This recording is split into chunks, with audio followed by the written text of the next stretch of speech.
Përshëndetje. Në psikologji ekziston koncepti I njohur si rolet e përmbysura në familje.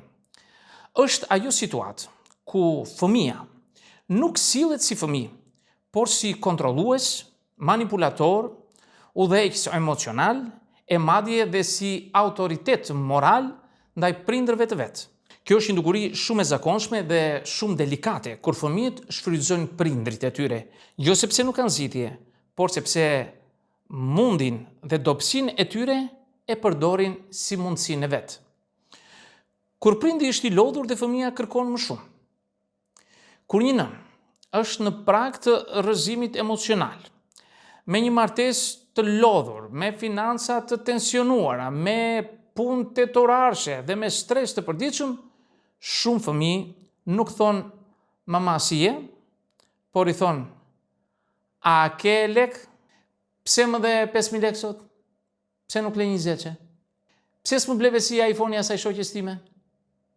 Këtu nuk kemi të bëjmë me fëmijë të vegjël, të paditur, por me adoleshent që din të lexojnë lodhjen e nënës së tyre, por që në vend që të tërhiqen, e shtyn edhe më tej për tej murit që mezi po qëndron në këmbë. E njëjta gjë ndodhe me baballarët.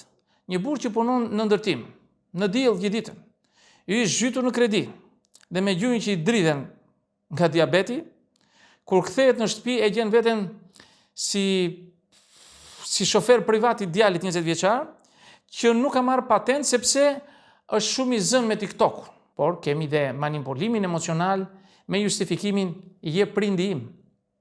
Një nga manipulimet më të rafinuara që fëmijët mësojnë të përdorin është pse je prindi im atëherë, kur nuk plotson këtë? Pse më sollët në jetë nëse s'më plotsoni asgjë? E kjo është një goditje psikologjike me bisturi, të themi. Qëllon atje kudo.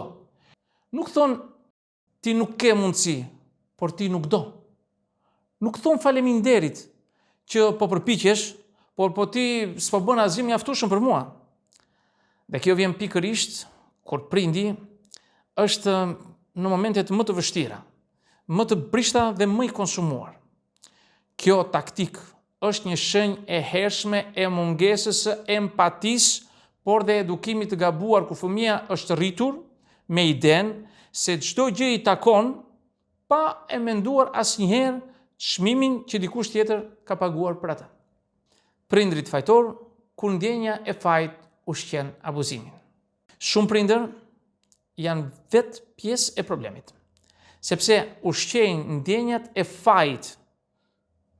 Nuk isha shumë prezent kur ishte I vogël. Jam darë nga babai, nga nëna, dhe ndoshta ja kam shkatruar jetën. Ndoshta nuk jam dhe prind aq I mirë sa duhet, nuk kam ditur, nuk mundem, e të tjera si kjo.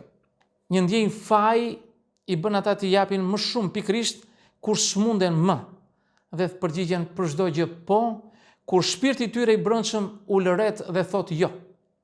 Fëmijët e ndjejnë këtë, dhe më të zgjuarit, për fat keq, nuk e përdorin për të ndërtuar një urë, por për të rritur kërkesat.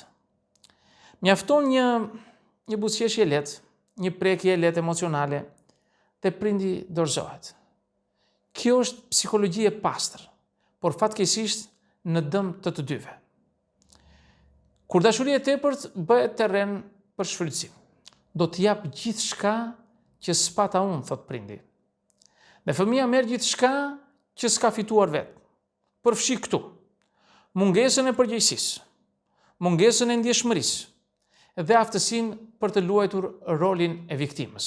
Kur një fëmijë e mëson që prindi e do pa kushte, pa kufi dhe pa limit, ai nuk mëson dashurinë, mëson përfitimin.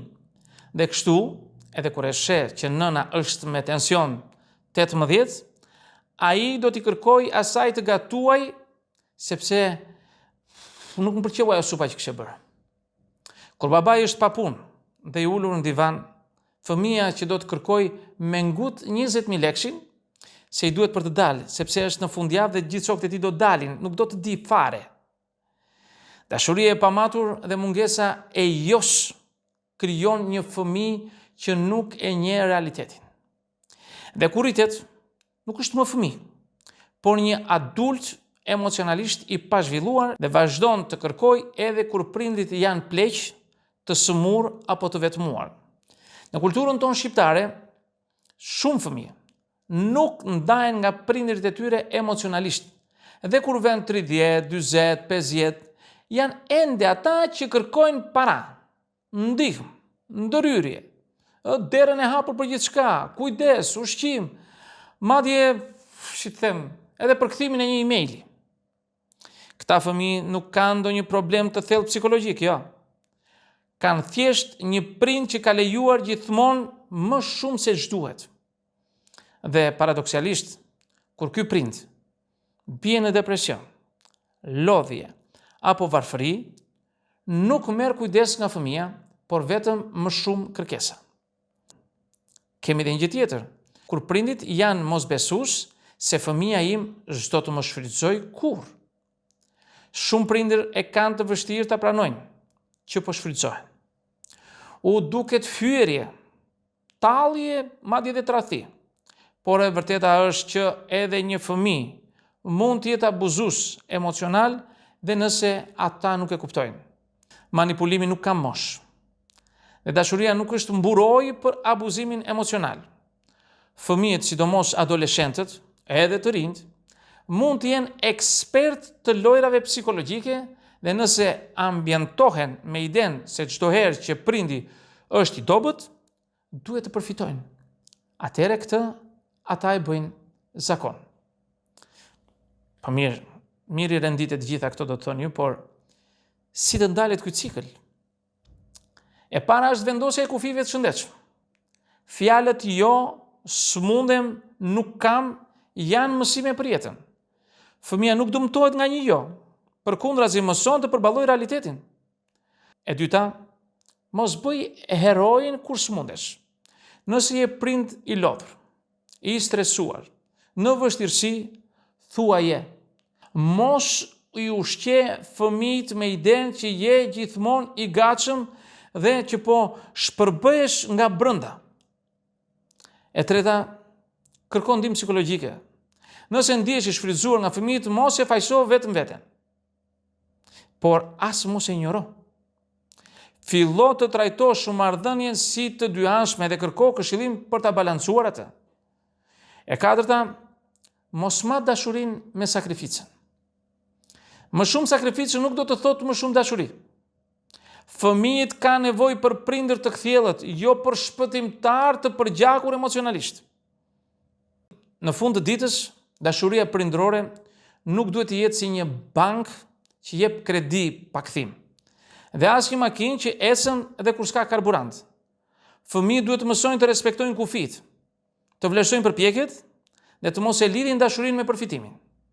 Sepse kur prindit s'munden më dhe fëmijët ende kërkojnë, kemi të bëjmë jo me dashuri, po me shfrytëzim të heshtur. Dhe kjo është një plag që nuk shërohet me para, por me vetdije. Miq, këto do të thosha në këtë video, ju falenderoj për vëmendjen. Nëse dëshironi bëni dhe komentet tuaja, por mos harroni asnjëherë të bëni subscribe në kanalin tim për të marrë videot që unë hedh her pas here. Dhe deri në videon tjetër, miru takofshim.